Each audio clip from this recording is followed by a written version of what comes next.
한마디로 옛날 핸들 오일, 파워 스티어링 오일 이랬는데 두 가지로 썼어요. 파워 스티어링 너무 영어로 기니까 그냥 핸들 오일 얘기해. 핸들과 연결되는 오일이다 이렇게 했는데 유압으로 돼 있는 조향 장치는 파워 스티어링 오일이라고 들어갑니다. 여기는 이제 파워 스티어링 오일이라고 따로 있는데 그게 없을 때는 더 좋다고 생각해서 우리가 자동 변속기 오일을 갖다 이렇게 교체도 했었어요. 왜냐면 파워 스티어링 오일보다 자동 변속기 오일이 더 비싸고 좋아요. 그래서 파워 스티어링 오일이 원래 따로 있지만 파워 스티어링이 만약에 부족하거나 할 때 그냥 자동 변속기 오일을 갖다 넣었었죠. 지금은 아주 고급차 아니면 트럭, 버스, 대형차들만 유압으로 작동되는 파워 스티어링을 쓰기 때문에 거기는 이 파워 스티어링 오일, 그러니까 핸들 오일이 들어가지만 요새 우리나라 자동차들이 아니면 또 수입차 들어오는 차들도 아주 고급 차들 아니면 MDPS 핸들이에요. 모터. 그러니까 모터로 다 작동되는 핸들이다 이거죠. 그럼 여기는 이제 파워 스티어링 오일, 핸들 오일 들어가지 않는데 예전에는 핸들 오일 들어갔죠. 그러니까 파워 스티어링 박스가 유압으로 작동되는 거고 펌핑을 해서 이제 100바 정도 올리는 펌프가 있었고, 그렇죠? 파이프 라인을 통해서 그렇죠? 이제 핸들과 연결돼서 웜경과 연결돼서 작동을 됐던 게 있었는데 그 핸들이 정말 고장도 안 나고 가볍고 누구나 운전하기 편하고 좋긴 좋은데 가격이 일단 비싸다, 복잡하다, 연비가 떨어진다. 이것 때문에 뒤로 물러가는 건데 연식이 좀 오래된 차들이 있어요. 연식이 오래된 차들. 그런 차들은 아직도 파워 스티어링 쓰고 있는 거죠. 파워 스티어링 오일의 색깔은 빨개요. 되게 빨갛고 이제 점도라든가 이렇게 거의 자동 변속기 오일 정도로 돼 있습니다. 이제 대부분 이제 파워 스티어링 밑에서 세요. 엔진 같은 경우는 우에 엔진부터 헤드부터 뭐 밑으로 쭉 내려가면서 세는 곳이 여럿이지만 파워 스티어링 오일은 파워 스티어링 기어 박스 대부분 여기서 많이 세는 거가 많았죠. 어떤 문제가 있을 때 빨간 오일이 세면 파워 스티어링 세는 거 아니야? 아니면 자동 변속기 세는 거 아니야? 이렇게 됐었죠. 엔진 앞쪽에 세면 파워 스티어링 오일, 뒤쪽에서 중간에 세면 이제 자동 변속기 오일이 세는 거다. 이렇게 판정했는데 요새는 아마 파워 스티어링 오일을 보충하거나 이런 차들이 오래된 차 아니면 트럭, 버스 아니면 아마 보기 어려울 겁니다. 그런데 이제 그런 게 누유되게 되면 뭐 불나거나 이러지는 않겠지만 대부분 이제 핸들이 무거워지거나, 그죠? 핸들이 뻑뻑해지거나 또 핸들이 안 꺾인다든가 이런 현상이 있습니다. 그래서 이제 그럴 때는 이제 원래는 파워를 넣어야 되지만 없을 때는 또 자동 변속기를 갖다 넣어도 굳이 문제는 없다.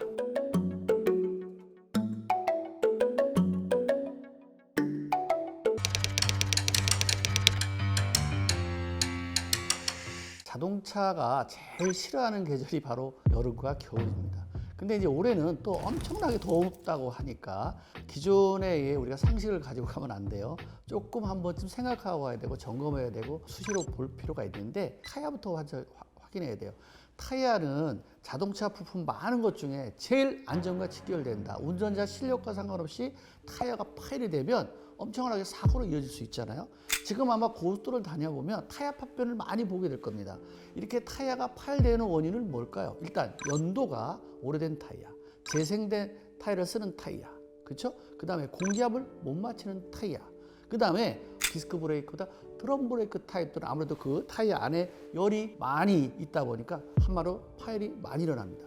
자, 타이어 같은 경우는 공기압 잘 맞춰야 되죠. 보통 수유차 같은 경우는 운전석 밑에 기둥 B필러라는데 그 표시되어 있는 데서 10% 정도만 더 넣어주시고 가면 연비는 5% 정도 좋아지니까 타이어 공기압력 확인하고요. 또 하나 타이어 마모 상태를 봐야 돼요. 다 중요한 거 굉장히 많이 마모 상태를 앞뒤로 다 봐야 되는데 만약에 안쪽에 많이 먹었다든가 가운데가 많이 먹었다든가 또 바깥쪽에 많이 먹었다면 트레드 깊이에 따라서 어떤 상황이 벌어질지도 모르기 때문에 점검을 철저히 받고 정비사의 조언을 듣는 게 좋겠다. 이런 말을 좀 하고 싶고요. 이 타이어의 이제 온도라든가 연도가 굉장히 중요해요. 근데 타이어의 연도가 원래 타이어 밖에 쪽에 표시되어야 되는데 어떤 타이어는 안쪽에 이렇게 표시되어 있는 게 있어요. 그럼 못 보잖아요.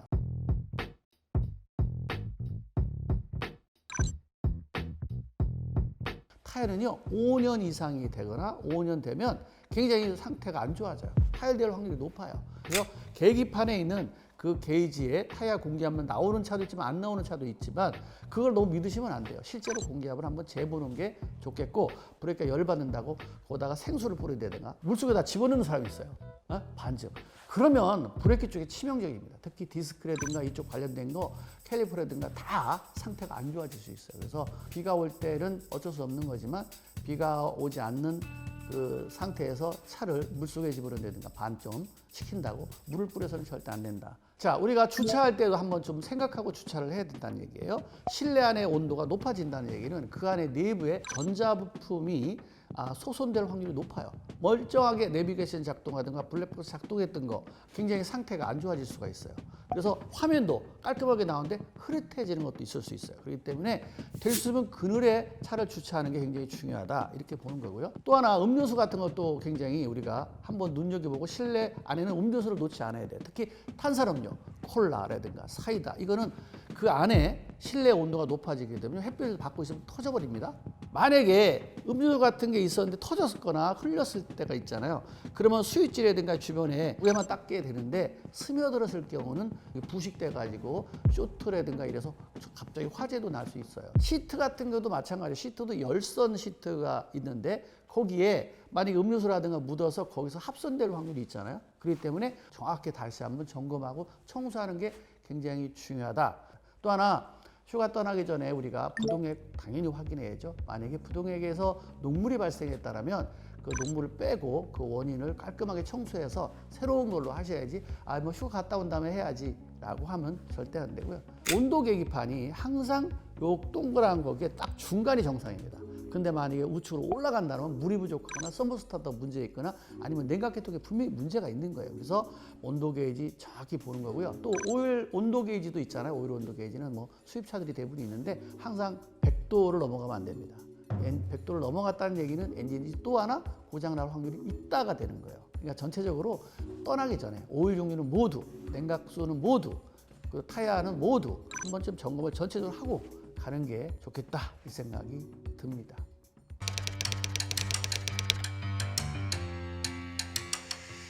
안전하고 조용하고 또 편하고 고장 안 나는 차를 원한다면 어떤 차를 구하는 게 좋을까? 아마 이거 누구나 차를 아마 선택할 때 고민이 많을 거예요. 제가 동해 자동차를 한 50년 하면서 또 정비를 하면서 제가 가지고 있는 생각을 한번 정리해 볼까 합니다. 일단은 가솔린 자동차죠. 고장률이 일단 적죠. 그래도 뭐 아무래도 고장률 적고 고장이 나도 큰 돈이 사실 안 듭니다. 그리고 또 중요한 건 100년이 넘는 역사를 갖고 있기 때문에 뭐 카센터나 정비공장이나 또 어디를 가도 시골 가더라도 누구나 고칠 수 있는 차다 이렇게 나와 있고요. 그 다음에 연료비는 디젤보다 좀 비싸죠. 그죠? 또 LPG보다 비싸요. 이런 단점은 좀 가지고 있습니다. 근데 이제 조용한 차 원하고 또 뭐 연료 넣는데 신경도 안 쓰고 아주 편하게 타고 싶다 라고 하는 건 가솔린차 타는 사람이 좋습니다. 그 다음에 디젤 자동차 같은 경우는 엔진하고 미션이 고장이 빨리 납니다. 가솔린이나 LP차보다 수리비가 좀 디젤차가 좀 많이 든다. 이런 단점을 좀 가지고 있습니다. 그런데 장점이 하나 있죠. 운행거리가 길고 출력을 원한다면 힘이 필요하고 연비를 원한다면 디젤차 사는 게 좋습니다. 그러니까 짧은 거리를 운행하는 차는 가솔린이나 LPG 사는 게 맞아요. 근데 장거리, 아주 먼 거리를 많이 출장들이 많잖아요. 이런 차는 디젤차 사는 게 유리하다. 이렇게 봤습니다. LPG 자동차는 고장률 없죠. 엔진 전기, 미션 고장 없어요. 누구나 수리가 가능하죠. 예전에는 LPG 자동차가 어땠죠? LPG발 전문한, 택시만 전문한 사람들이 고쳐야 되는 그런 게 있었어요. 근데 요새는 LPI로 나오면서 고장률도 없죠. 요새 LPI가 고장나면 공전 상태 진동 생기는 거, 연료 인젝터, 타르 성분 때문에 진동하니까 인젝터만 싹 갈아주면 된다는 거. 그래서 어떻게 보면 정비 요금이 제일 적게 들어가는 게 LPG 차다. 제가 봤을 땐 그렇습니다. 그 다음에 하이브리드 자동차, 고장 없죠.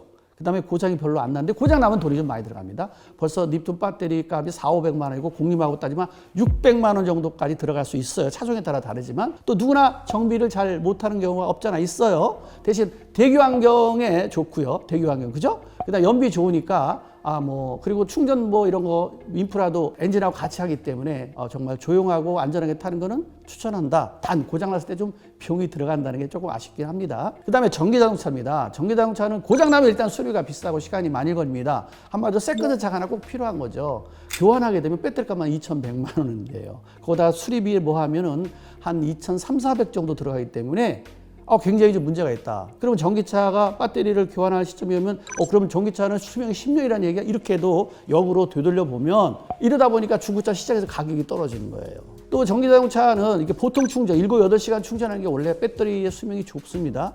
근데 고속도로를 많이 운행하는 차 있어요. 급속 충전하게 됩니다. 40-50분 1시간짜리로 하게 되면 결국은 배터리의 수명이 짧아진다는 얘기예요. 그래서 이제 좀 안전성에 좀 문제가 있지 않느냐. 지정정부에서는 아예 배터리 통째로 교환하는 일밖에 안 하더라고요. 하나의 어떤 셀이 문제도 그것만 교환하는 일을 아직까지 안 하기 때문에 고비용이 들고 분쟁이 많아요. 전기자동차가 아직도 보증기간 내는데도 뭐 소비자가 운전을 잘못해서 뭐 밑에하고 부딪혀가지고 깨졌니, 그래서 물이 들어와서 이런 경고등이 들어온 거니, 그래서 뭐 시동이 안 걸리는 거, 이런 여러 가지 분쟁이 많아요. 차 살 때는 보조해 주는데 수리할 때는 보조 안 해준다는 얘기입니다. 그래서 전기차가 정말 안전한 전기차는 어떨 거냐? 지금의 이제 리튬 배터리가 아니고요. 고전도체 배터리가 나왔을 때 이제 그거가 이제 굉장히 좋은 거다. 근데 뭐 전문가들은 뭐 10년 뭐 이 정도 그런데 우리나라는 10년까지 안 갈 것 같고요. 한 7, 8년이면 해결되지 않을까. 이렇게 저는 판단했습니다. 여러분이 차를 살 때 이 영상을 잘 보시고 판단하셔야 돼요. 왜냐면 제일 중요한 게 뭐죠? 일단은 안전해야 된다는 얘기고요. 두 번째는 조용해야 된다는 차. 그 다음에 편안해야 되고요. 또 그다음에 고장 안 나야 된다는 거고요. 그 다음에 마지막으로 얘기하면 중고차를 팔더라도 가격이 잘 나와야 된다. 이 얘기만 생각하고 여러분이 차를 선택하면 좋을 듯 합니다.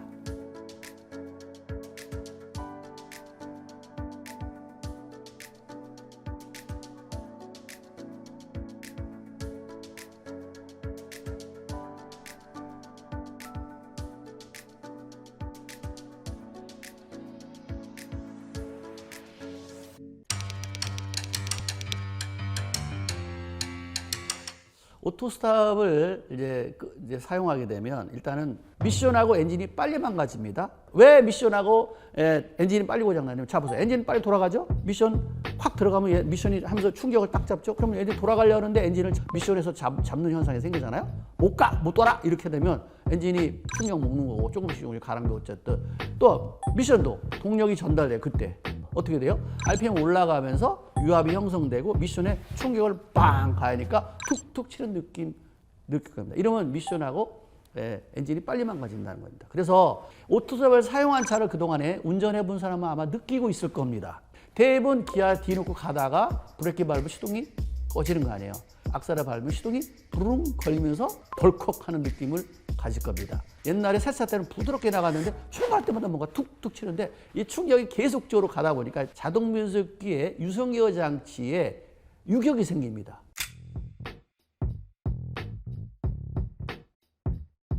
자동 변속기 유성기어 장치에 유격이 생긴 거예요. 이미 간격이 커졌다는 얘기예요. 내 차를 아끼고 고장 안 나게 돈을 아끼려고 그러면 오토스탑을 끄고 다니시라. 이렇게 말씀드리고 싶습니다.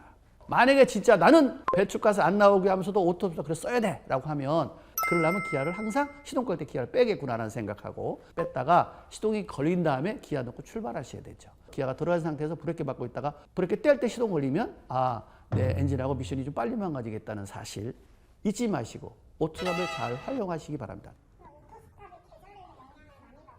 그렇죠. 아무래도 왜 계절별로 영향을 받습니다. 왜냐면 지금 날씨 같은 경우, 날씨가 따뜻하기 때문에 오일이 점도가 굳질 않았잖아요. 근데 겨울 같은 데는 오일이 굳었잖아요. 그렇죠? 잘 윤활로 돌아가는 데가 저항이 걸려요. 그럼 더욱더 심할 수가 있어요.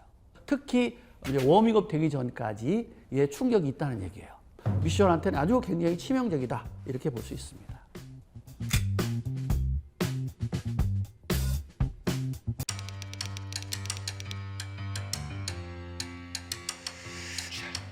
자동차가 이제 원래 시동을 걸 때 휘발성 냄새, 이런 다음에 또 디젤차 냄새, 또 LPG차는 LPG 냄새, 이런 냄새가 나는 것들은 어떻게 보면 누유돼서도 날 수 있죠. 근데 누유돼서 뭐 화재하고 연결됐기 때문에 누유돼서 날 확률은 꽤나 적어요. 그리고 누유된다는 건 눈으로 보면 되는 거예요. 휘발유나 경유는 볼 수 있는 거고, 또 LPG는 가스 냄새가 고약하게 나니까 볼 수 있는 거죠. 그런데 시동 걸 때와 브레이크 밟을 때, 정차 중에 그때만 뭔가 기분 나쁘게 슉 들어와요, 코로. 그리고 좀 있으면 없어진단 말이죠.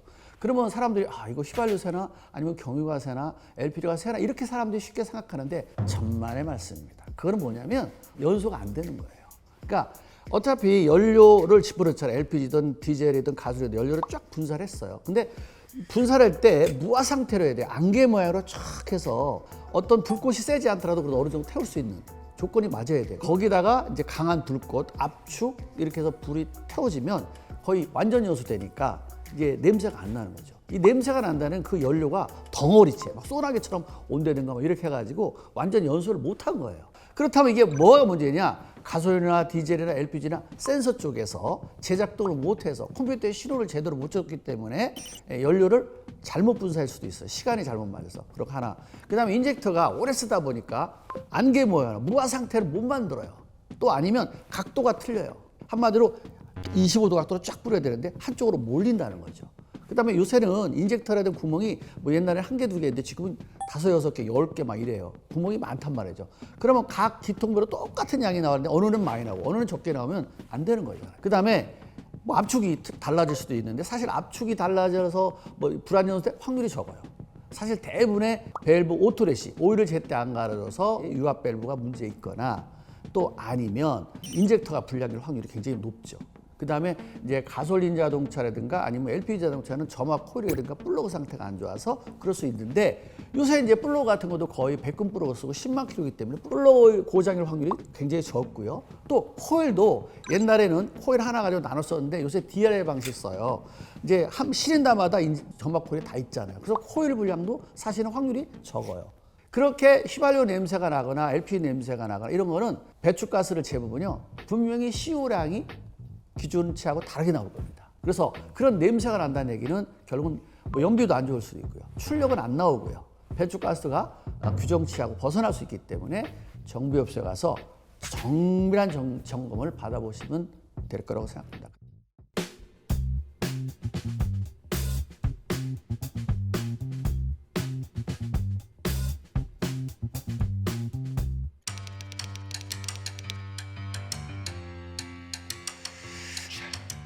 이슈 매핑, 그러니까 한마디로 이런 컴퓨터가 이제 장착이 되면서 여기에는 이제 원래 프로그램이 이제 돼 있는데 메이커에서는 이 매핑 작업을 여러 단계로 만들어 놔요. 거기서 그 중에서 최적을 찾아내는데 그때는 여러 가지 법규, 그러니까 환경적인 법규, 또 미션의 충격 연결할 때 충격이라든가 이런 여러 가지 다 계산해. 그래서 제일 경제적인 데가 어디냐라고 찾는 겁니다. 그래서 그걸 가지고 자동차에 여기다가 매핑을 넣는 거예요. 이제 그 차를 운전하는 사람들은 다른 차보다도 더 빨리 가고 싶고 또 뭔가 그 느낌을 뭔가 느끼고 싶고 이런 거를 또 원하면 그 프로그램 중에 또 하나 바꾸는 거죠. 뭐 언덕에 힘이 없다든가 막 이렇게 할 때 그쪽 알고를 쓰니까 이런 문제가 있구나. 다시 해서 다시 또 매핑을 또 하고 그랬어요. 그래서 예전에 여기다 칩도 바꾸고 그랬는데 여기다 프로그램 넣어서 매핑을 하는 거예요. 출력을 높일 수 있는 건 얼마든지 높일 수 있어요. 근데 출력을 높이면 어떻게 될까요? 힘은 센데 연비가 안 좋고 배출가스 나오고 그럼 불법되는 거죠. 이제 요새는 그런 것도 하는 거잖아요. 예를 들어서 트럭이라든가 아니면 고속버스 같은 경우는 최고속도 제한 프로그램 넣어놨잖아요. 대형 사고로 이어질 수 있기 때문에 속도를 제한해 버렸죠. 그거 프로그램도 풀어요. 이제 그런 거를 이제 매핑해서 푸는 거잖아요.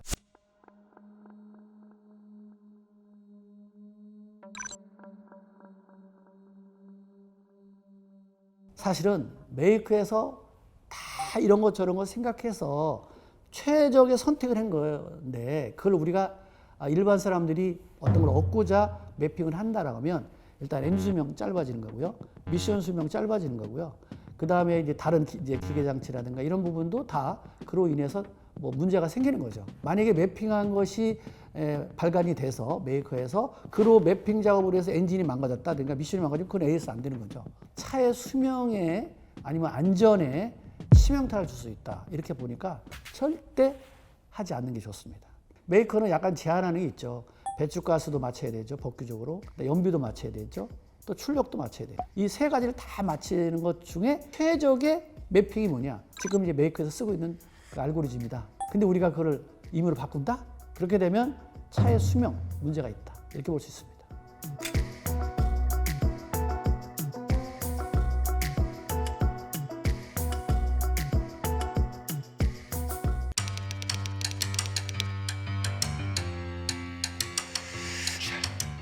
악셀 페달을 좀 반 이상 넓게 받거나 아니면 언덕 올라갈 때 출발하려고 힘을 좀 악셀을 좀 많이 벌면 까르릉 까르릉 하면서 쇠가 부딪히는 소리. 다른 사람이 추월하려고 악셀 페달 깊숙이 밟으면 까르릉 하면서 노킹 소리가 많이 나는 경우가 있죠.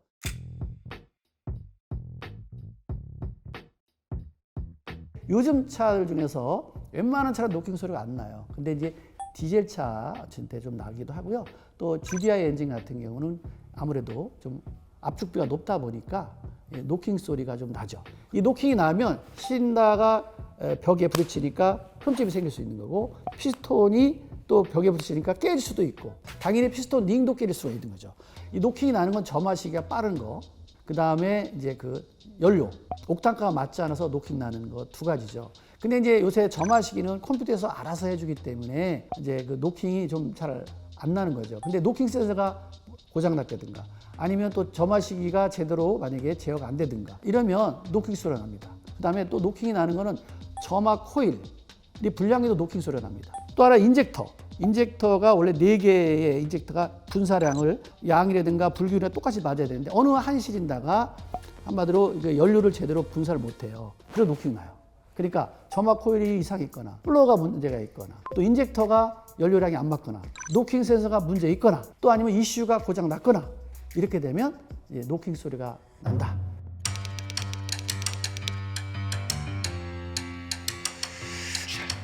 그런 노킹 소리가 나는 차들은 휘발유를 약간의 고급하고 반반 섞어서 쓰면 또 안 나는 차도 있어요. 근데 이제 고급이 비싸잖아요. 보통 휘발유 중에서 옥탄가 높은 게 있어요. 보통 92, 93 이렇게 있는데 보통 휘발유가 94도 있어요. 아니면 주유소를 바꿔보는 거죠. 근데 내가 이제 예전에 그 연료 내 실험 한번 했을 거예요. 그죠?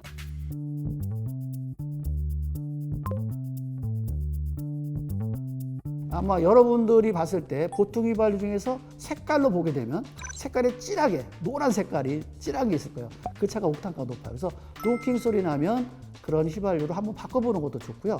고급 휘발유, 수입차 같은 경우는 뭐 고급 휘발유 넣어야 되는 차가 있어요. 그래서 사용 설명 있잖아요. 꼭 고급 휘발유 넣어라. 그건 보통 휘발유 노킹 소리 납니다. 근데 일반 차에서 노킹이 난다. 이건 GDI 같은 난다. 그러면 옥탄가 높은 거 나면 안 납니다. 그렇게도 한번 활용해 보시기 바랍니다.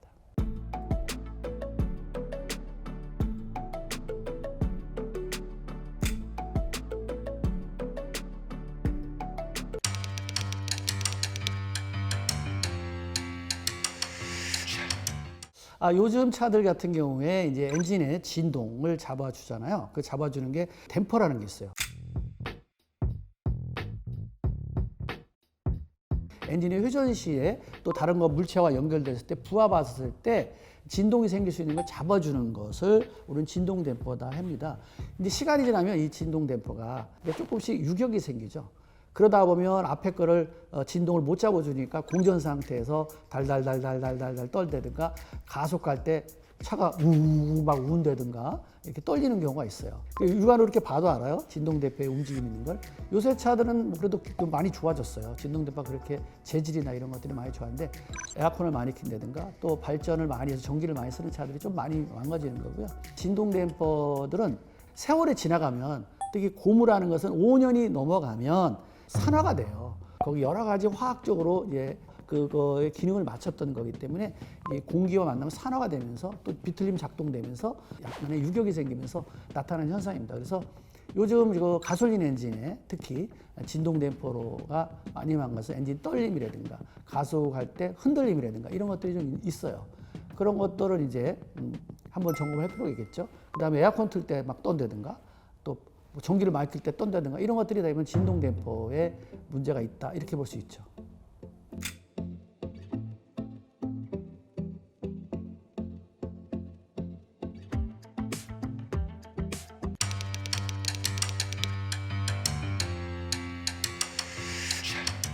안 됩니다. 보통 전조등 어떤 차든 간에 전조등 전구의 와트수가 55와트입니다. 주호도라든가 광도가 딱 맞는데 차가 수명이 좀 어느 정도 되면서 몇 년 지나면서 굉장히 전조등이 흐려지면 80와트, 90와트, 100와트 이런 걸로 끼는 거죠. 그렇게 되면 밝은데 어떤 문제가 생기냐면 원래 그 전조등 55와트를 키기 위해서 배선이 설계됐는데 더 많은 과대 전류가 흐르다 보니까 배선이 못 견디죠. 소켓이라든가 이런 부분이 열을 받게 되면 이제 눅눅해지고 그러면서 흐물흐물해져요. 그러다가 스파크가 일어나요. 접촉 불량생겨. 그래서 화재가 일어나는 현상이 생기고요. 전조등 같은 경우에 스위치로 연결됐고 릴레이로 돼 있어요.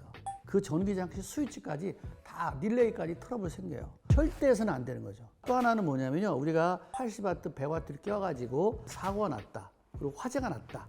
그러면 그 보상 못 받습니다. 정상적인 차에 대해서 보험을 자기네가 해주는 거지 비정상으로 개조한 것에 대해서 책임 못 지는 거예요. 전조등이 흐리게 되면 배선 상태를 보셔야 돼요.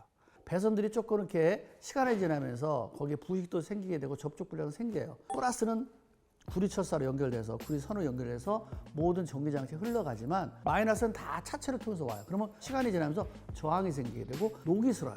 마이너스 선을 전조등 마이너스에다가 직접 연결해주면 밝아져요. 그리고 실제로 원칙은 전조등 자체를 새 걸로 바꾸는 게 제일 나은 거죠. 전조등 같은 거는 그런 위험이 있기 때문에 또 안전과 연결되기 때문에 법으로 아무나 뜯지 못하게 됐어요.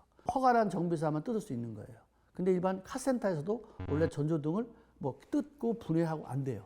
어떤 사람들은 전조등을 많이 개조도 하고 전구도 막 바꾸고 그러는데 이건 절대적으로 그 허가난 데 정비공장이나 이런 데서 하지 않으면 다 불법이다. 이렇게 보시야 됩니다. 그 다음에 그렇게 개조한 차들은 만약 검사를 맞잖아요. 검사 가서 다 불합격당해요.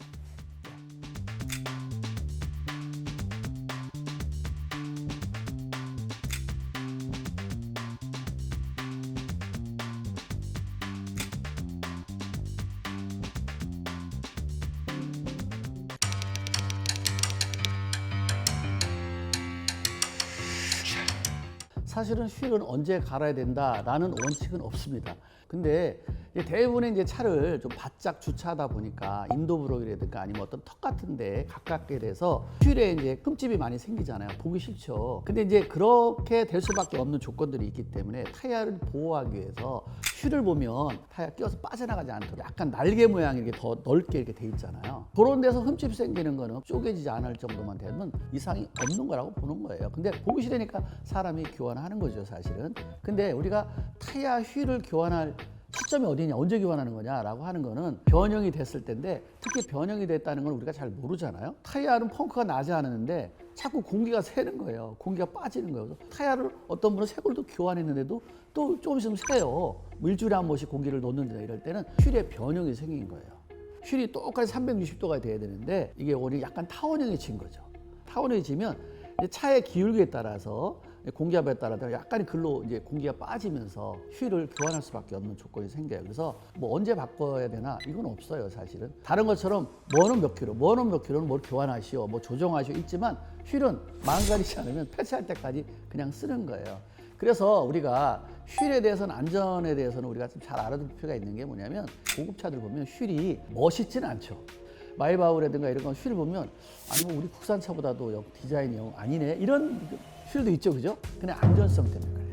왜냐면 타이어가 만약에 펑크가 났다, 어떤 상황에 대해서 그랬을 때 휠이 타이어 역할을 하는 거예요. 그래서 안전하게 어떻게 위치를 변경할 수 있는데, 만약에 여러 사선으로 모양이 막 좀 멋있게 난 거는 사실 휠이 쉽게 부러질 수 있는 거죠. 어쨌든 뭐 이런 여러 가지 그런 상황 때문에 옛날에 주조 휠이 있었고 단조 휠이 있었어요.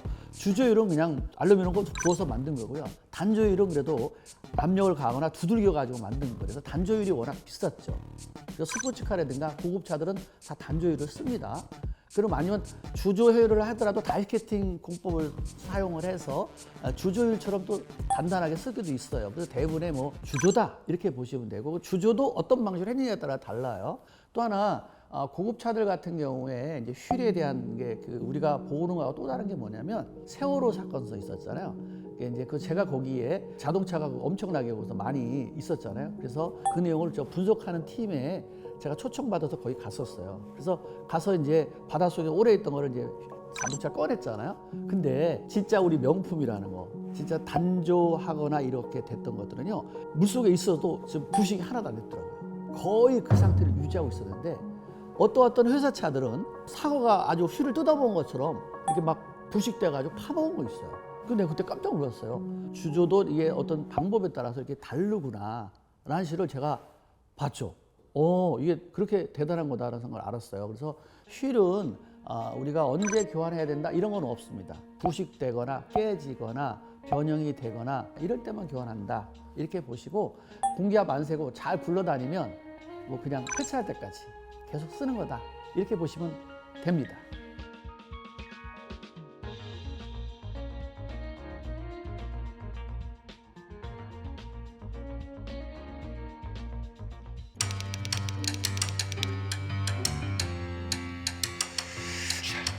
주행 중에 이제 핸들이 떨리는 수가 있어요. 근데 계속 떨리는 게 아니라 어느 차는 80, 어느 차는 120. 그때 딱 떨고 안 떨는 차도 있고 어느 킬로수부터 계속 떨는 차가 있어요. 주행 중에 어쨌든 속도가 나면서 떨다, 핸들이 떤다라는 건 바퀴의 휠 밸런스가 문제가 있다. 휠 밸런스도 약간의 두 가지가 있어요. 원래 휠 밸런스가 그냥 일반적으로 타이어를 타착해서 밸런스를 보는 게 있어요. 대부분 그게 일반적이죠. 근데도 그걸 여러 번 받고 타이어를 교체해도 그래도 떨리는 차가 있어요. 그런 이제 타이어하고 휠만의 문제가 아니라는 거죠. 그거는 뭐냐면 바퀴 허브하고 베어링과 휠과 타이어가 같이 통째로 밸런스를 봐야 돼요. 그걸 언더카라고 그래요. 언더카 휠 밸런스로 봐야지 그 잡힐 수 있어요. 바퀴를 빼지 않고 휠 언더카를 타이어 밑에다 집어넣어서 그 다음에 타이어를 돌리는 거예요. 전체를 봐야지 그 차는 잡을 수 있어요. 차마다 좀 다르기는 한데 어느 차는 뭐 한 40만 넘어도 떨고 어느 차는 뭐 100km 돼야 떨고 이렇게 밟을 때만 조금 떨다가 나중에 속도가 되면서 많이 떤다라고 하는 건 타이어의 디스크의 변형이다.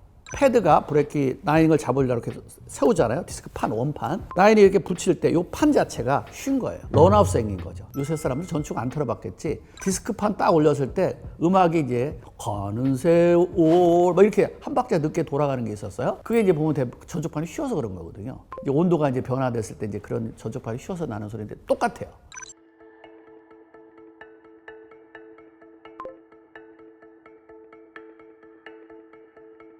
디스크가 이렇게 있는데 브레이크를 원래 이렇게 판이 있으면 브레이크를 양쪽에서 원래 캘리퍼가 잡아주잖아. 이쪽도 잡아주고 이쪽도 잡아줘. 그러면 얘는 그대로 서 있기 때문에 똑같은 힘을 이렇게 잡아주니까 디스크 변형이 별로 없을 텐데 고급차 아니고는 한쪽으로만 잡혀줘요. 이렇게 해서 한쪽만 미는 거예요. 이렇게. 자, 이렇게 꺾여요. 그러면 꺾이면 이게 변형이 되겠어요? 안 되겠어요? 당연히 변형되죠. 브레이크 밟을 때 급브레이크 밟으면 300에 400도까지 올라가요. 그렇게 계속적으로 열 경화가 되면서 변형이 이렇게 오는 거예요. 휘었어요. 디스크 휠이 열 변형으로 인해서 꺾여서 한마디로 떨림 발생하는 거다. 또 하나 어떤 문제가 있냐면 캘리퍼가 원래 밟았다 놨다 할 때 앞으로 밟을 때는 나오고 놓을 때는 뒤로 가야 되는데 이물질로 인해 가지고 캘리퍼가 한쪽으로 미는 수가 있어요. 그러니까 계속 쪽으로 밀게 되면 변형이 생기는 경우도 있죠. 많지는 않은데 가끔씩 그런 차가 있어요. 그런 차들이 대부분 연비가 좀 떨어지는 차가 이제 그런 차가 있어요. 그래서 드럼 브레이크는 브레이크 밟을 때 떨림 발생이 별로 없는데 브레이크 밟을 때 떨림 발생이 디스크 브레이크가 많다. 그런 이제 디스크를 교환하는데 양쪽을 교환해야지 잡을 수 있다.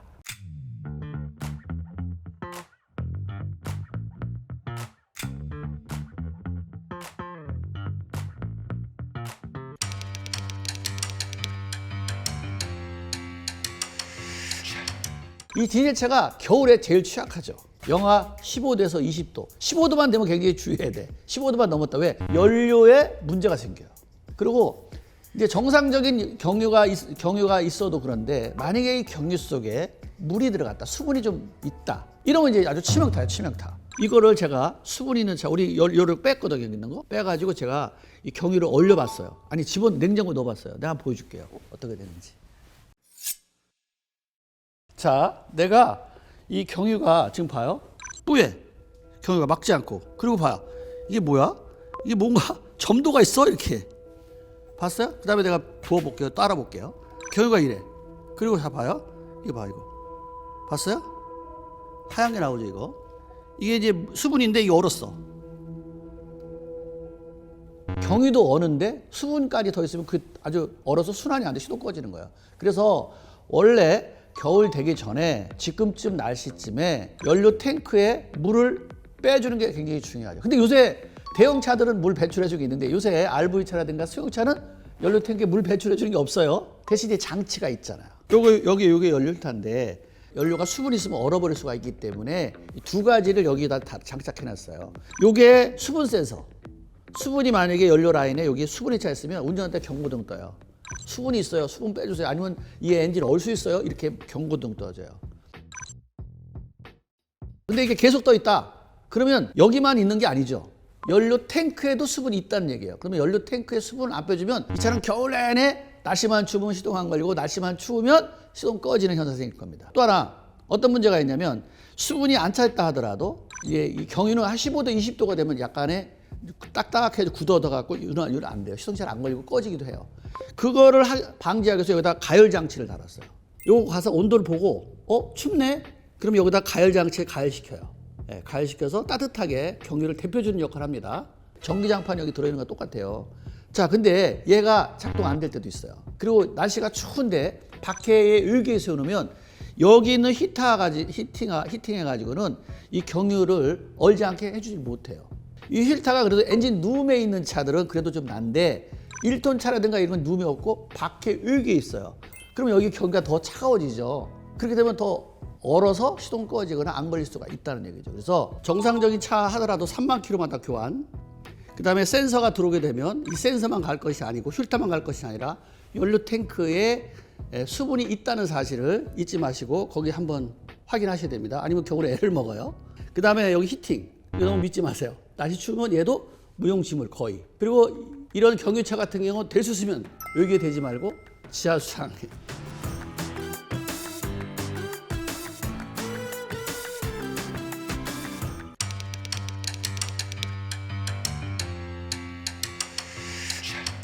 운전 중에 계기판에 경고등이 들으면 굉장히 일단 불안하죠. 특히 고속도로라고 하면 더욱더 불안하죠. 혹시나 시동이 꺼질까 봐, 아니면 또 엔진이 망가질까 봐, 혹시나 급발진 생기지 않을까, 이렇게 굉장히 불안 심리가 굉장히 작용하기 때문에 아마 운행할 때 이 차를 끌고 가야 되는가, 아니면 옆에 세워놓고 보험회사나 정비사를 불러야 되는가, 이렇게 갈등이 많이 생길 거예요.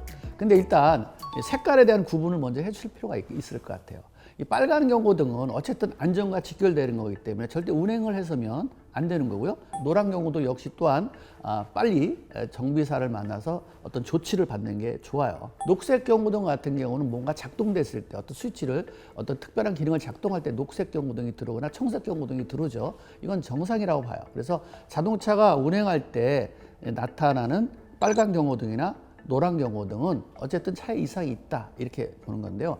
특히 엔진 체크불이 아마 경고등 중에서 제일 많이 들어올 거예요. 그러면 엔진에 문제가 있네? 이렇게 나오는 거죠. 그럼 뭐 엔진오일 요새 차 같은 경우에 부족해도 들어올 수가 있는 것이고, 엔진의 센서라든가 이런 또 점화 장치라든가 아니면 연료 장치라든가 여기 관련된 것들이 문제가 있더라도 경고등은 들어오는 거죠. 어쨌든 비상주행은 가능한 거예요. 그렇게 너무 불안할 건 없죠. 만약에 지금 뭐 경고등이 갑자기 들어왔다고 해서 차가 금방 쓰거나 시동이 꺼지거나 이러지는 않아요. 그래서 왜냐면 대체 신호라고 그래갖고 어떤 센서나 이런 것들이 고장 나면 컴퓨터에 알고리즘이 바뀌어요. 걔가 지금 현재 고장 났으니 걔가 없다 하고 여기 지금 내가 컴퓨터에 내가 내장되어 있는 알고리즘으로다가 대체한다 해서 비상주행이 가능한 거예요. 그래서 주행 중에 시동이 꺼지거나 어떤 크게 트러블이거나 뭐 어떤 문제가 발생되지는 않아요. 단 아픕니다, 빨리 고쳐주세요, 이런 메시지는 확실히 맞아요. 그래서 경고등이 들어왔는데 걔는 무시하고 다니면 큰 고장으로 이어질 수 있고 안전도 직결되는 거기 때문에 너무 무시해서는 안 된다라는 거고요. 또 이 노란 경고등 중에 그럼 제일 많이 그 고장 빈도를 보면 이제 가솔린과 디젤하고 약간은 차이가 있어요. 이 가솔린 자동차에 그런 경고등이 많이 들어오면 혼합비에 관련된 것들이 특히 많이 들어옵니다. 특히 증발가스라든가 이 배출가스에 관련된 게 많이 들어와요. 특히 매니폴드에 뭐 공기가 누유된다든가 아니면 캐니스터라고 그래서 이제 연료 탱크가 움직일 때마다 나오는 가스를 포집하는 거예요. 자동차가 중속 이상일 때 그걸 끄지 못해서 태우는 장치예요.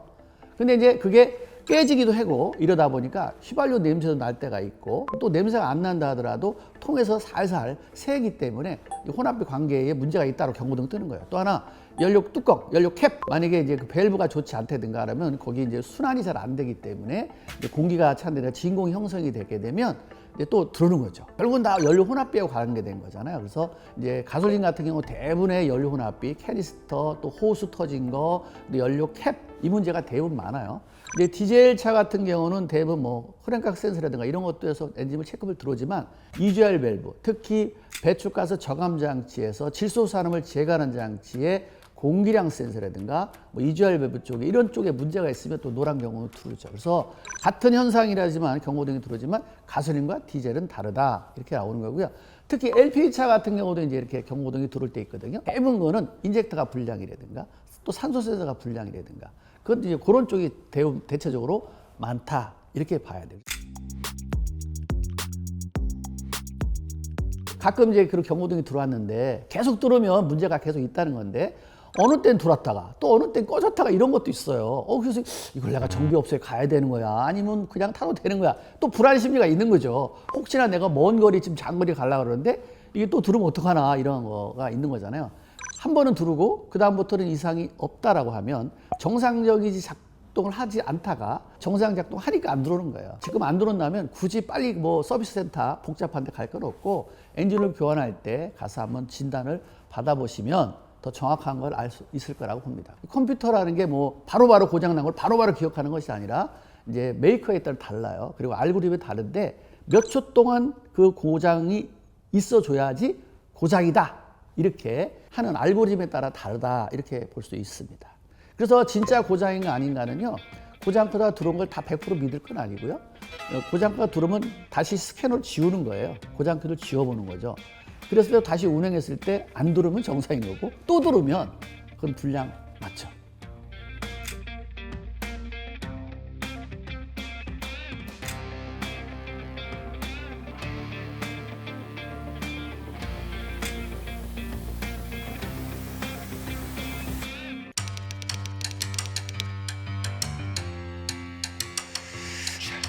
자동차가 엔진이 부조하거나 시동이 잘 안 걸리거나 이랬을 때 원인을 추적해 보니까 연료 라인에 알루미늄 가루가 엄청 많이 나온 거예요. 예를 들어서 이런 가루가 나온 거죠. 이렇게 이런 가루가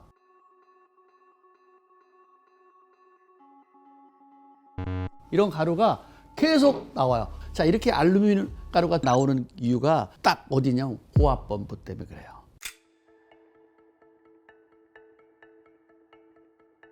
그 안에 부싱 상태가 마모되면서 알루미늄 가루가 나오는 겁니다. 이제 오일 순환도 제대로 안 될 수도 있는 것이고 연료 라인에 문제가 돼서 알루미늄으로 되어 있는 케이스에 부딪혀서 그래요. 이렇게 되면 연료 라인이 초토화된 거예요. 이럴 때는 인젝터 다 나가죠. 고압 펌프 갈아야 되죠. 연료 탱크를 심할 때는 교환해야 되고요. 파이프 라인까지 깔끔하게 청소해야 돼요. 알루미늄가 나오니까 뭐 인젝터가 막혔으니까 인젝터만 청소해서 교환했나? 처음에 좀 괜찮아져. 조금 있으면 또 알루미늄가 거기 또 박혀가지고 또 교환해야 되고 만약에 이걸 제대로 안 하게 되면 계속 쇳가루가 알루미늄 가루가 나와가지고 결국은 연료 라인 초토화시킵니다. 특히 우리가 그래서 차를 선택할 때도 잘 볼 필요가 있어요. 만약에 디젤 자동차인데 케이스가 알루미늄으로 돼 있다. 이거는 좀 별로 안 좋아요. 알루미늄가 나올 확률이 항상 있다. 이렇게 보는 거예요. 고압 펌프가 원래는 이게 주철로 돼 있어서 그리고 이제 순환이 잘 돼서 그런 데는 문제가 안 생기는데 알루미늄으로 돼 있는 고압 펌프 쪽들이 많이 그러죠.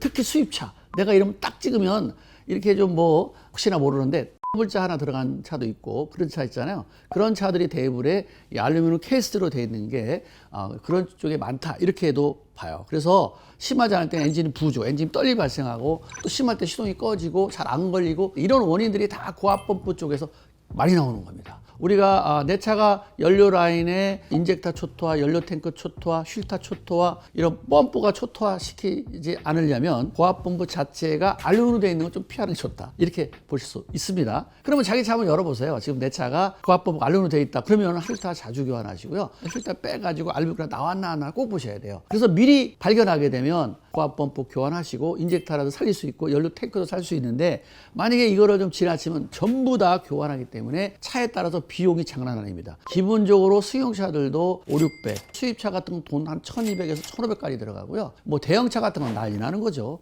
그렇기 때문에 절대적으로 고압 펌프가 알루미늄으로 되어 있는 것들은 피하는 게 좋다. 디젤차를 사용하겠다 그러면 동호회 같은 데 들어가고 우리 컴퓨터에 들어가서 그 연료 라인에 어떤 문제가 있는 차야 아니냐 이렇게 검색하는 것도 또 하나 요령이기도 합니다.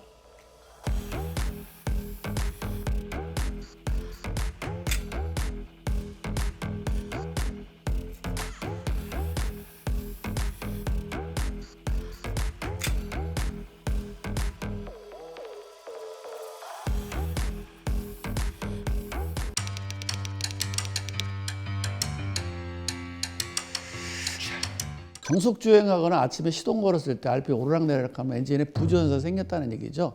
특히 아침에 시동을 걸었을 때 RPM이 쭉 지금 같은 온도에는 1000이나 1100 정도, 심할 때는 1200 정도 올라갈 겁니다. 이 RPM이 750에서 800 RPM으로 떨어져야 되는 거죠.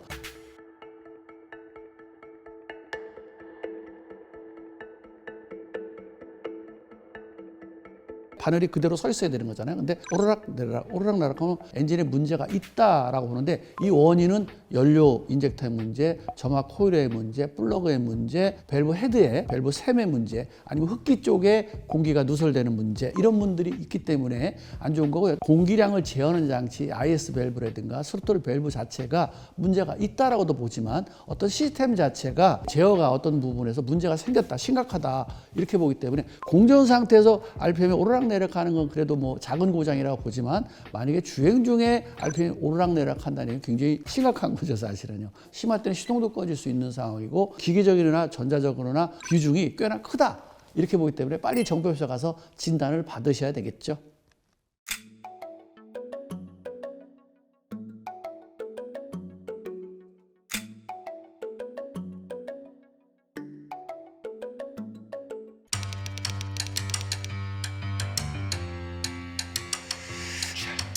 충격이 아니고 어떤 자연적으로 이제 유리가 바삭 깨진 걸 우리는 자파 현상이다 하는 거예요. 스스로 깨지는 거죠, 한마디로. 파노라마 썬루프라든가 이렇게 보면 순수한 이제 그 유리가 아니에요.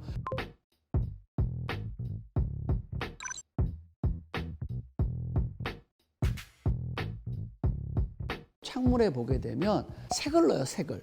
그러면 그런 색을 넣게 되면 색이 진할수록 거기 약해져요. 그 유리들은 자파 현상이 있다 이렇게 봅니다. 아니면 또 밖의 온도와 안의 온도가 차이가 심할 때 깨지는데 만약에 이제 추운 겨울에 눈이 만약에 유리에 있어요. 그러면 앞유리로 이제 히타 바람을 강하게 한다든가 아무래도 얼음 같은 게 앞유리에 있다 보면 이제 뜨거운 물을 좀 분대. 그럼 바로 이제 유리가 파열되는 현상이 있기 때문에 절대 유리에는 뜨거운 물을 부으면 안 되고요. 햇빛을 이용한 자연적인 것을 이용해서 녹이는 게 제일 좋다 이렇게 볼 수 있어요. 근데 만약에 뜨거운 물을 분다든가 히터를 강하게 틀었다든가 이렇게 되면 깨질 수가 있고요. 또 유리에 색소가 들어있는 유리는 자파 현상이 좀 자주 일어날 수 있다, 심하게 일어날 수 있다 이렇게 보시면 됩니다. 그래서 겨울에는 이 자파 현상이 있을 수 있는 확률이 좀 있다.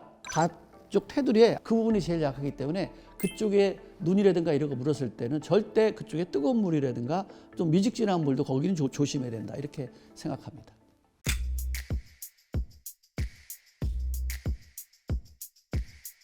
우리가 이제 눈이 오게 되면 대부분 긁죠. 예전에는 우리가 CD판 있잖아요. 그걸로 긁기도 하고, 그렇죠. 빗자루로 쓸기도 하고. 근데 이제 금방 오고 빗자루 쓸어도 돼요. 아니면 또 유리 긁는 게 또 나오잖아요. 스카르프 같은 게 있는데 그런 걸 해야지. 만약에 다른 걸로 이렇게 긁게 되면 유리에 흠집이 생겨서 그건 좋지 않으니까 주의하실 필요가 있어요. 그래서 전용으로 유리 긁는 게 있어요. 용품점에 가면 뭐 한 5,000원이면 좋은 거 사니까 그렇게 되고요. 그 다음에 대신 플라스틱 같은 걸로 강한 걸로 하지 말고 고무 재질로 돼 있는 게 있어요. 이 긁는 것도요. 그죠?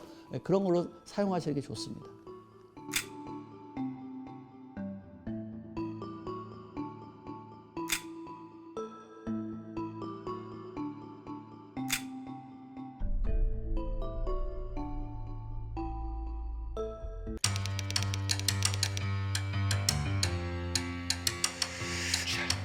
타이어라는 게 고무 제품 됐고 또 고무도 그냥 고무가 아니거든요. 생고무가 아니에요. 약간 화학적으로 혼합물이잖아요.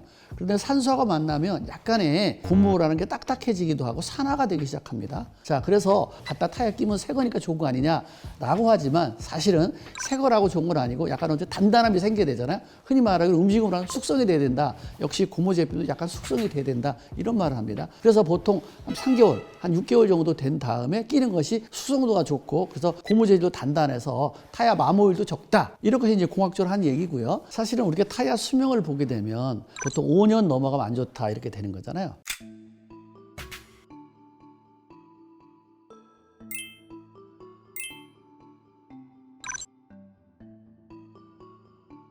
5년을 넘은 타이어를 쓴다든가 또 4년을 넘은 타이어를 쓴다면 사실은 좀 아무래도 펑크 날 거라든가 아니면 파열될 확률이 높기 때문에 오래된 건 안 되는 거지만 새 타이어는 만들어졌을 때 제조해가지고 3개월에서 6개월 지난 것이 타이어 수명이 더 좋다. 마모도 없고 그런 거죠. 근데 만약에 바로 한 거는 조금 뭐 공학적으로는 뭐 그렇게 숙성된 것보다는 좀 떨어진다. 이런 말은 있습니다.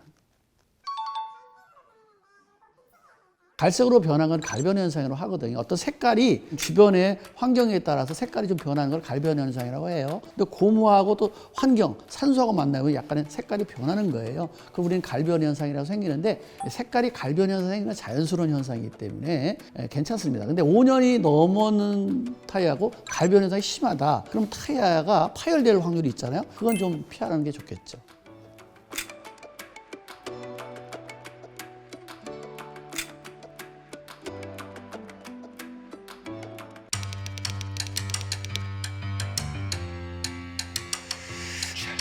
옛날 유리가 빠르게 내려가고 올라갔는데 안 내려가는 거죠. 천천히 안 올라갈 때 천천히 올라가는데 이거는 그 문짝 틀에 있는 고무 몰딩 자체가 겨울 되면 딱딱해져요.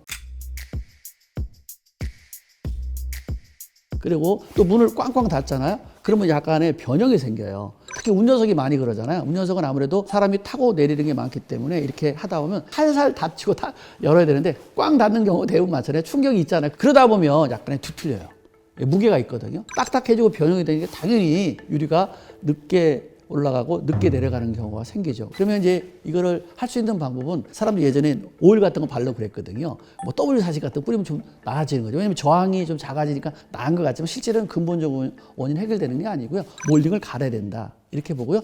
모타가 안 좋아서 그럴 수 있는데 모타가 안 좋아서 오르락 내리락 하는 확률보다는 사실은 시간이 지나면서 몰딩의 온도 변화에 의한 거라든가 뭐 이제 그 트랙 한마디로 이제 그 변형이 생겨서 그래요. 모타를 갈 때, 레귤레이터 모타를 갈 때 위치를 잘 맞춰야 되는데 이걸 또 잘못 맞춰놓으면 이 한쪽으로 유리가 부딪혀요. 그러면서 늦게 올라가고 내려가는 것도 있어요. 이게 원인이 어디냐 봐야 돼요. 모타를 설치할 때의 위치가 제대로 안 맞아서 유리에 닿는 거 하나. 그 다음에 몰딩이 온도 변화에 의해서 약간의 딱딱해져 가지고 유리가 닿는 거 하나.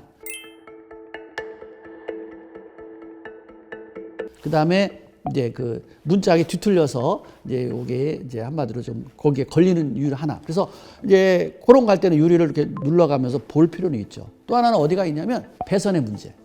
원래 전기가 모타로 작동한 전류를 많이 사용하는데 이 배선들이 이제 얇아지고 또 접촉 불량이 생기는 거가 있어요. 그러면 전류의 문제 때문에 또 문짝이 오르락 내리락 하는 게 늦게 될 수도 있습니다. 그래서 요거는 정비사들은 알아요. 이게 왜 고무 몰딩인지 문짝이 뒤틀렸는지 모타의 문제인지 배선의 문제인지 자동차는 정비사에게 맡겨서 차리시는 게 맞죠.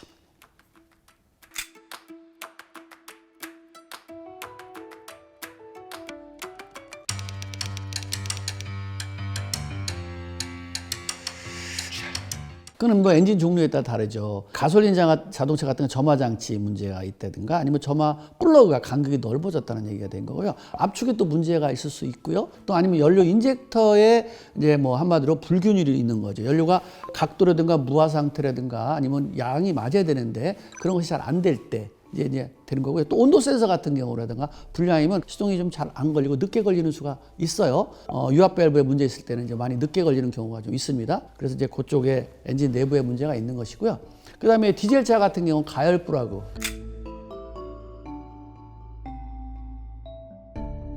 가열 불하고 자체라든가 이런 것들이 하나가 나갔다든가 아니면 압축의 불량이 되든가 또 인젝터가 불량일 때 이제 시동이 늦게 걸리는 수가 있고요. 그다음 LP 자동차 같은 경우는 역시 인젝터에 슬러지가 많이 끼는 거잖아요. 인젝터에. 그래서 이제 문제가 생기는 게 좀 많이 있고요. 또 요새는 LPI 방식 같은 경우는 연료 분사하는 데서 필터가 좀 막혀서 연료량이 문제가 생겼다라고 볼 때 시동이 늦게 걸리는 수가 있고요. 당연히 뭐 LP 자동차도 플러그라든가 점막 코일의 문제, 또 유압밸브의 문제, 압축의 문제, 밸브의 누설 이런 것들이 연결되면 당연히 시동이 늦게 걸린다 이렇게 보는 거죠. 그러니까 시동이 빨리 걸려야 되는데 기존보다 늦게 걸린다라면 어떤 엔진 내부적이나 아니면 외부적으로 연료장치나 점화장치, 압축 상태 어떤 기계적인 부분에 모든 차, LPG나 가솔린이나 디젤 자동차가 공통적으로 갖고 있는 것이 늦게 걸릴 수가 있다. 또 하나 타이밍. 엔진의 타이밍 상태가 안 좋아도 한마디로 이제 시동이 늦게 걸릴 수 있어요. 그러니까 타임 벨트가 늘어났다, 체인이 늘어났다. 그러면 이게 개폐시가 좀 정확히 안 맞기 때문에 또 이제 시동이 늦게 걸릴 수가 있고요. 또 크랑크 센서라든가 TD 센서가 전압이 제대로 발생이 돼야 되는데 그것이 조금 한마디로 어느 때는 감지되고 어느 때는 감지가 잘 안 될 때 또 시동이 늦게 걸리는 그런 현상도 있을 수 있습니다.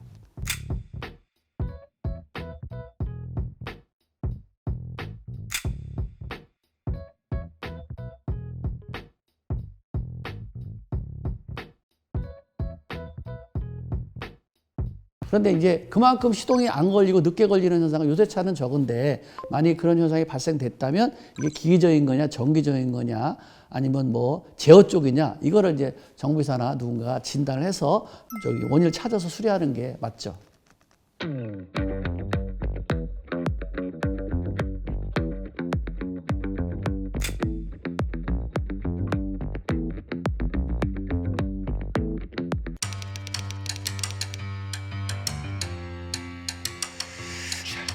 차량의 무게를 줄이면 연비가 좋다, 이 말은 좀 맞습니다. 이제 그런데 뭐 히타를 강하게 틀어야 돼, 약하게 1단으로 튼다든가, 요거는 좀 안 맞는 거예요.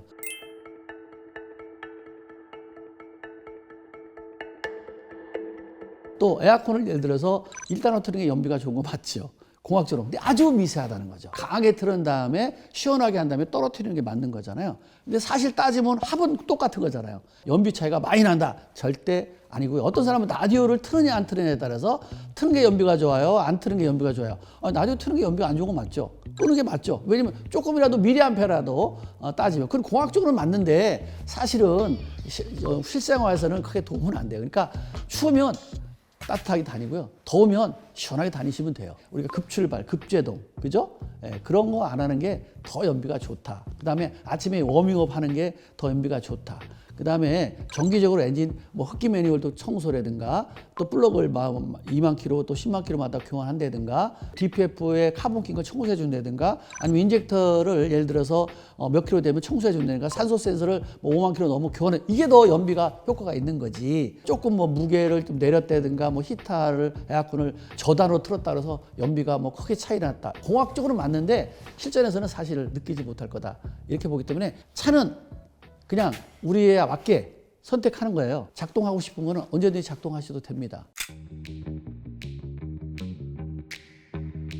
이미 차 제조할 때부터 뭐 150km, 100km에서도 공기저항이 적게 하고 연비에서 크게 영향을 안 주게 요새는 다 유선형으로 만들었기 때문에 그거는 뭐 이상 없어요. 근데 큰 트럭을 따르면 위험 요소가 많다는 거죠. 만약에 큰 트럭까지 돌멩이가 낄 수 있는 거고요, 거기 흙 같은 거 날라오고요, 또 뭐가 또 돌 같은 거 튀어와서 내 차에 유리 깨지면 이게 더 손해 아닙니까? 그렇기 때문에 큰 차를 따라가면은 자기가 바람을 맞는 것보다 연비가 좋으냐 안 좋으냐 공학적으로는 맞습니다. 하지만 더 위험 요소가 있기 때문에 저는 큰 차는 대수는 피하는 게 좋겠다라는 생각이 제 생각입니다. 예전에는 뭐 내리막길에서 기아를 뺀다, 흔히 말하는 일본 말로 후리 쓴다, 그 연비가 좋아진다. 공학적으로 맞아요. 근데 안전에 굉장히 위협하는 거죠. 특히 내리막길, 빗길, 빙판길, 눈 오는 날 굉장히 위험하기 때문에 절대 기아 빼면 안 됩니다. 짐을 많이 실은 차일수록 기아를 중립에 놓아서는 절대 안 된다라는 생각하면 되고요. 자동차에 맡기면요, 요새는 알아서 해요. 예전에 컴퓨터가 없던 시절, 그리고 기계적으로 이제 문제가 있을 때 했는데, 요새는 컴퓨터가 또 다 알아서 학습 지원을 해요. 뭐 짐을 많이 하시면 바퀴를 쓰리축해서 차를 들고 다니기도 하고, 또 운전자의 악셀 페달 많이 밟는 사람이냐 적게 밟는 사람이냐에 따라서 컴퓨터가 다 학습 모드하기 때문에 굳이 우리가 그렇게까지 사용할 그런 상식까지 할 필요는 없겠다 생각이 듭니다. 근데 옛날 방식, 지금은 차한테 맡기고요, 자기가 모두 선택해서 엔진 RPM을 2200 이상 안 받고 운전하면 제일 좋다, 이렇게 볼 수 있습니다.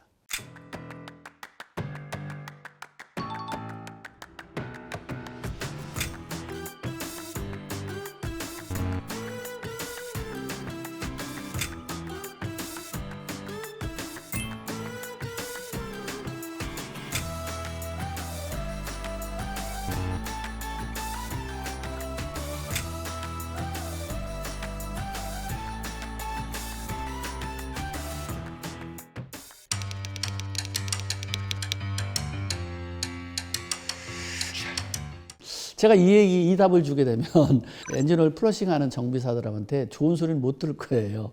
근데 사실은 뭐 플러싱하는 게 나쁜 건 아닙니다.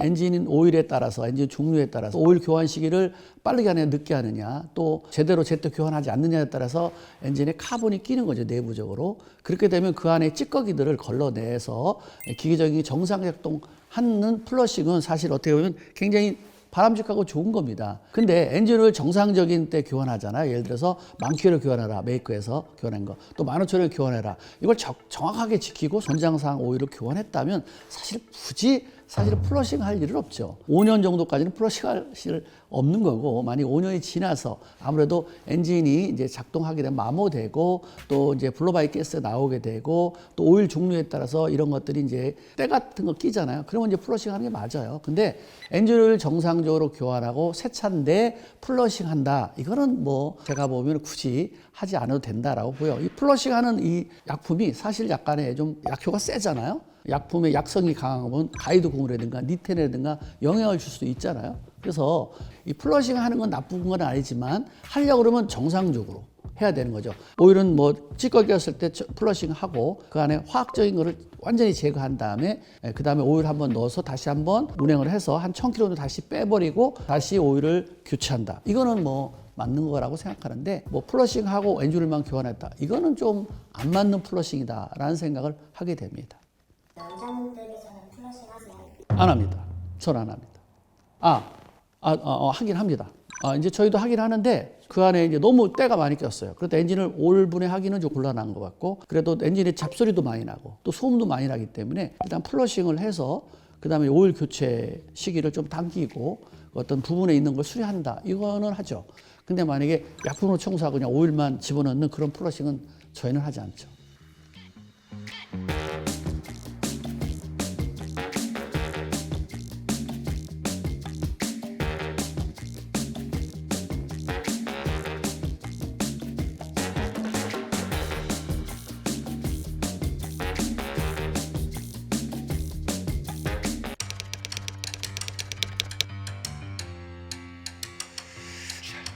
뒤에 넣을 때도 꺼진 차가 있는데 대부분 뒤에 넣을 때 꺼지는 것보다 후진 넣었을 때, 그것도 특히 아침에 첫 시동 시에 꼭 그런다라는 차가 가끔 있어요. 그건 뭐냐면 두 가지예요. 공기일타가 순정품이 아닌 경우, 그래서 공기일타가 막힌 경우 이럴 때는 또 꺼지기도 하고요. 스로틀 바디에 이제 이물질이 끼인 거예요. 카본이 끼인 거.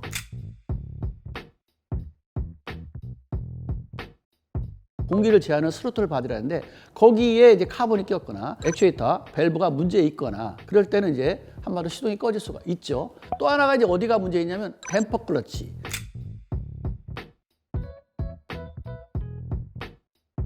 자동 변속기의 댐퍼 클러치가 고단에 작동돼야 되는데 저단에 작동되는 경우가 있어요. 그냥 흡기 매니폴드에 문제가 있거나 스로틀 밸브에 카본이 꼈거나 액추에이터가 불량이거나 공기 필터가 막혔거나 아니면 또 EGR 밸브에 문제가 생겼을 경우, 비정상적으로 작동됐을 경우, 이럴 때는 후진의 시동이 꺼질 때가 있습니다.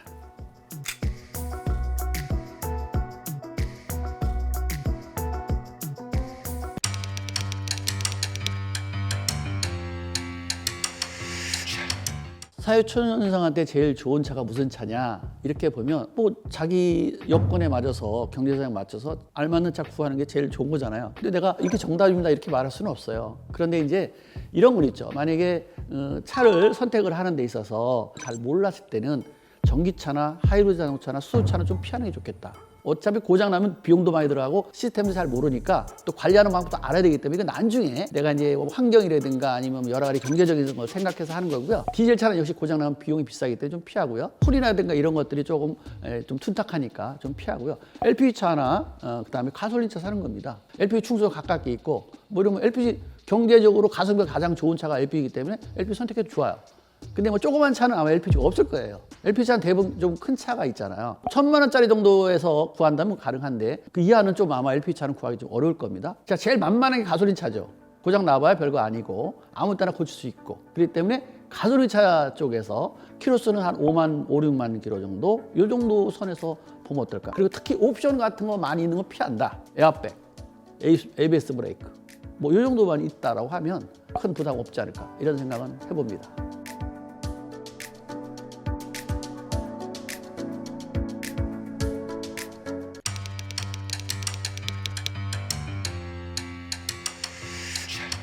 휠에 한 번에 눈꽃이 피는 거예요. 알루미늄 손상이 된 거죠. 그건 왜 그러냐면 염분, 특히 염화칼슘이 뭐 많이 눈이 와서 뿌렸다든가 또 아니면 그 바다 쪽을 많이 다녔다든가 또 바다 쪽에 있었다든가 오랫동안 있으면 그 염분에 의해서 백화현상이 생깁니다. 갈변 현상도 일어날 수 있다. 특히 햇빛을 많이 받게 되면 그럴 수 있기 때문에 이걸 한 번씩 세차를 해야죠. 외국에서 우리나라 이게 수입 들어오잖아요. 그러면 백화현상이 굉장히 많아요. 특히 엔진 블록, 미션 블록, 알루미늄으로 되어 있는데 모두 다 백화현상이 생깁니다. 그래서 수입 들어오면 거기서 싹 세차해가지고 깔끔하게 닦은 다음에 코팅을 싹 해서 밖에 내보는 거예요. 특히 이게 잘하는 게 BMW, 벤츠는 잘합니다. 또 이런 차들은 그냥 들어와. 세차도 않고 나오다 보면 이게 뭐야 이게 뭐 번쩍번쩍하고 뭐 눈꽃처럼 막 보이잖아요. 이게 다 백화현상입니다. 그건 다 염분 때문에 그래요. 자, 그러면 이거를 휠을 바꿔야 되느냐? 휠 바꿀 정도는 아니죠. 보기 싫은 거잖아요. 그런 걸 코팅하는 장비, 이제 세척하고 코팅하는 케미칼이 있으니까 그걸 사용하시면 돼요. 그걸로 싹 발라서 한 15분 정도 놔뒀다가 다시 세차를 싹 하면 깔끔하게 됩니다. 그래서 그런 약품이 있다는 사실. 또 요새는 알루미늄으로 된 로함이라든가 이런 데 하체도 많잖아요. 거긴 더 심할 수도 있잖아요. 그리고 또 이게 알루미늄 바디도 있잖아요. 그게 결국 녹이잖아요. 이제 백화현상이 생기면서 부식시키기 때문에 결론적으로 차체가 약해지기 때문에 이게 눈이 많이 와거나 또 염화칼슘 뿌렸거나 이랬을 때는 바닷가에 오래 있었다든가 거기 많이 세워뒀다든가 이러면 세차를 한 번씩 해주고 거기에 맞는 약품으로 처리하고 코팅해주면 이런 거를 방지할 수 있죠.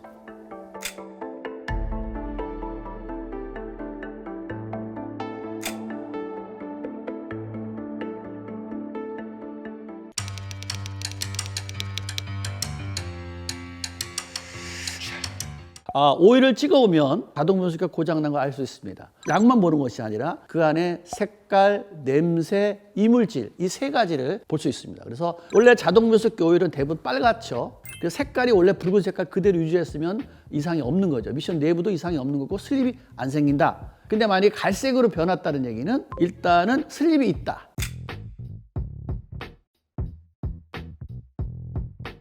미션 내부에서 클러치나 브레이크 장치가 약간의 슬립이 있는 거다. 이렇게 보는 거고요. 만약에 이게 검정색으로 변했다는 얘기는 이미 슬립이 생겼다. 뭔가 클러치나 브레이크 장치에서 뭔가 타고 있다. 그래서 조만간 미션이 고장 날 수 있겠다. 그래서 이 색깔만 보고도 알 수 있고요. 게이지를 딱 찍었을 때 또 하나 약간의 냄새를 맡아보면 이 코를 찌를 때 약간의 다른 오일은 그냥 밋밋한 그런 냄새가 나는데 이 자동 변속기 오일은 좀 이렇게 칼칼한 약간 매운맛이 납니다. 근데 이게 약간 생선 썩은 냄새, 계란 썩은 냄새 이런 냄새가 났다는 얘기는 다른 이종 오일이 들어갔다는 얘기예요. 그 자동 변속기 오일에 물이 들어갔거나 아니면 맞지 않는 화학적인 다른 오일이 섞였기 때문에 그런 아주 고약한 냄새가 난다. 그래서 냄새가 난다는 얘기는 이제 그런 문제예요. 그래서 칼칼한 냄새를 지나서 더 심하게 나는 그런 오일 같은 경우는 깊숙이 찍어서 이렇게 딱 빼보면 손가락을 쭉 비우면 약간의 알루미늄 가루하고 쇳가루가 나오는 경우가 있습니다. 알루미늄 가루가 나왔다는 얘기는 자동차 미션의 밸브 바디 자체에서 기아가 이렇게 작동될 때마다 밸브가 움직이면서 긁은 거예요. 한마디로 긁힘이 발생되면서 알루미늄 가루가 나온 겁니다. 그래서 밸브 바디에 문제가 있다. 1단에서 3단, 4단, 또 6단, 5단, 4단, 3단, 2단이 떨어질 때에 변속 충격이 발생할 수 있을 겁니다. 그래서 빨리 교환하셔야 되는데 이걸 또 놓쳐버리게 되면 더 심하게 나는 경우가 있고 그 밸브 바디를 오버홀 하면 되는데 오버홀 안 하고 그냥 넘어가면 나중에 미션 통째로 교환하는 일까지 발생할 수 있다. 이렇게 됩니다. 어떤 건 쇳가루가 나옵니다. 이거는 노코 클러치, 다른 말로 댐퍼 클러치라고 합니다.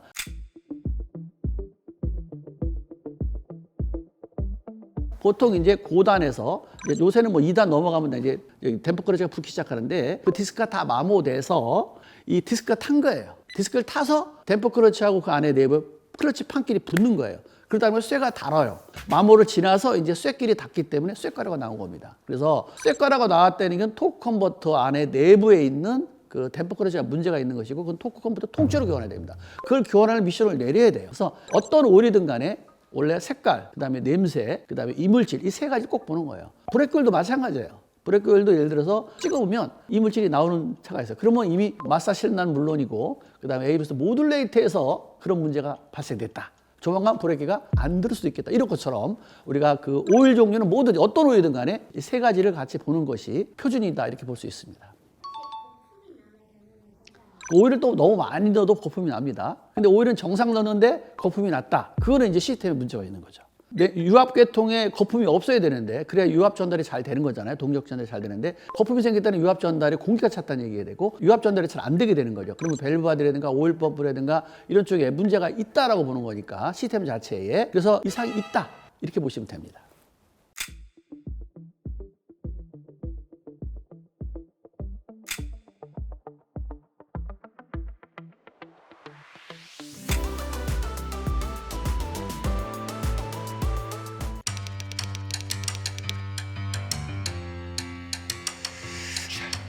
알 수 있죠.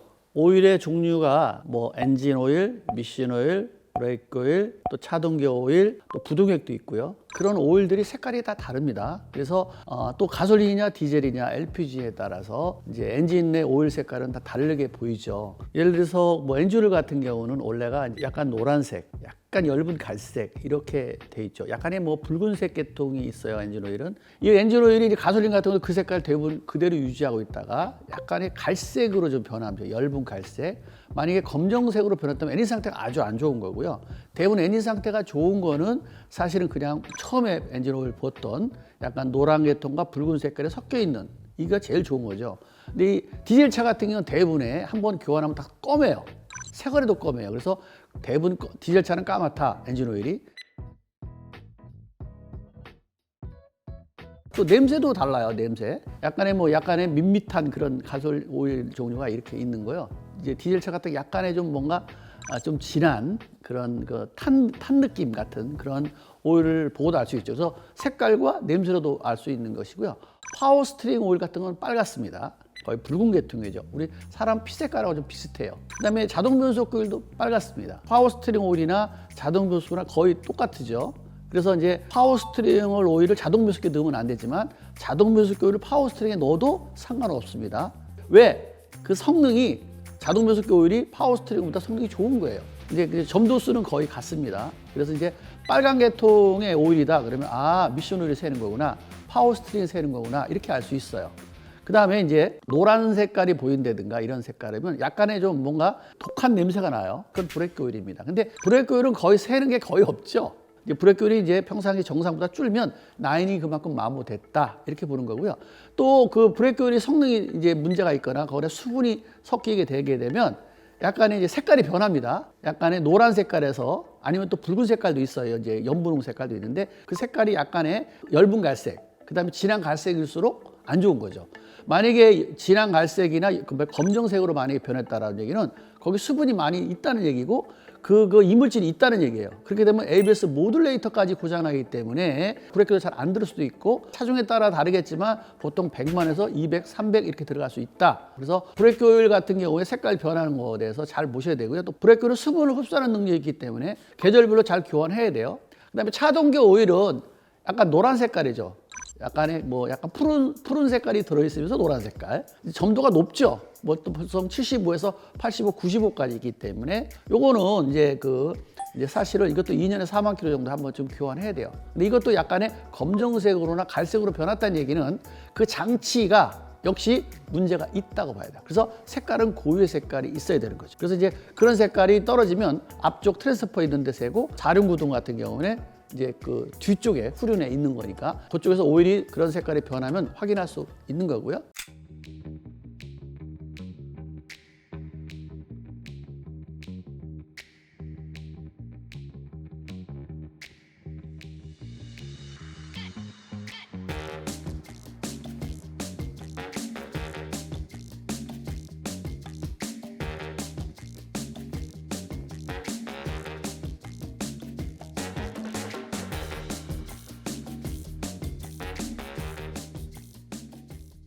자, 그 다음에 또 하나가 뭐냐면 부동액 색깔이에요. 부동액 색이 파란 색깔이나 녹색이나 연분홍 색깔이 되는데 이 색깔이 변색됐다는 얘기는 그 장치에 문제가 있다는 얘기고 바닥에 그게 흘렀다는 얘기는 어딘가 라바호스라든가 워터펌프라든가 그쪽에 가스켓가 새는 거니까 당연히 뭐 다른 오일도 점검을 해야겠지만 줄줄 새지 않는 이상은 크게 뭐 갑자기 이상이 생기지는 않아요. 하지만 부동액 같은 경우에 이게 독성이 좀 강합니다. 그러다 보니까 알루미늄을 손상시키는 경우도 있어요. 그리고 가스켓도 손상시키기도 하고요. 그리고 침투력이 워낙 강하기 때문에 빨리 점검을 해야 되는 거예요. 그리고 잘못하고 오버히팅 할 수 있어요. 없게 되면. 그러면 엔진이 만약에 가열돼 가지고 장치별로 통째로 엔진을 수리하는 경우가 있기 때문에 만약에 부동액 색깔, 그러니까 녹색 색깔이라든가 아니면 연분홍 색깔이 바닥에 떨어졌다는 얘기는 이거는 시급을 요한다. 빨리 고쳐야 된다. 이럴 때는 또 정비업소 가기 전까지 계기판을 잘 보셔야 돼요. 온도 게이지를 잘 봐야 되는 거죠. 만약에 온도 게이지가 중간을 넘어갔다는 얘기는 굉장히 긴급 조치해야 될 내용이고 온도 게이지가 자꾸 올라가고 있는데 뭐 이 정도면 가겠지 하고 계속 올라가는데 아마 조금만 가면 정비업소야 그러면서 가면은 잘못하면 그 온도가 넘어가 버리게 되면 결론적으로 엔진을 잘못하면 크게 수리해야 되는 일까지 발생되기 때문에 이제 봐야 되고요. 또 이렇게 부두액이 잘 새는 이유는 시간이 지나면 새요. 고무가 많잖아요. 라바우스라든가 히트하우스라든가 이런 거 밴드를 다 조여줘야 되는데 이게 잘 안 조여줬다든가 또 부두액을 새 걸로 교환하면 안 새던 것도 새요. 그렇기 때문에 만약에 녹색이 새다든가 이제 연분홍 색깔이 샜다는 얘기는 이거 빨리 정비업소에 가서 다시 한번 점검을 해보는 게 내 차의 안전을 위해서 꼭 확인해야 될 것이다. 이렇게 볼 수 있습니다.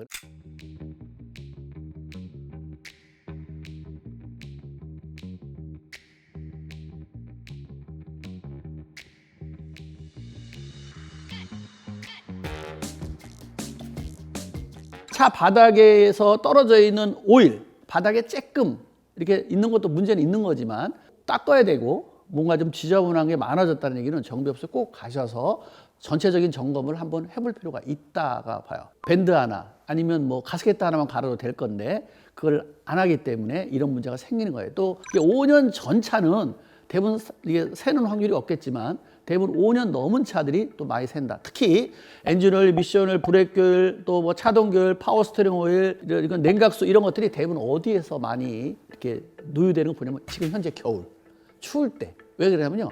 가스켓들이라든가 오일 이런 것들이 다 이제 패킹으로 많이 돼 있잖아요. 그러면 날씨가 추우니까 수축이 돼요. 그럼 평상시에 장력을 유지하고 있다가 장력을 잃어버리면서 사이로 변속기 이런 것들이 새니까 꼭 좀 겨울에 자기 차를 주차했던 자리를 한 번쯤 확인할 필요가 있습니다. 만약에 이걸 안 하게 되고 모르고 추우니까 그냥 시동 부릉 걸고 가버리게 되면 나중에 내 주머니에서 돈이 나간다는 사실을 잊지 마시기 바랍니다.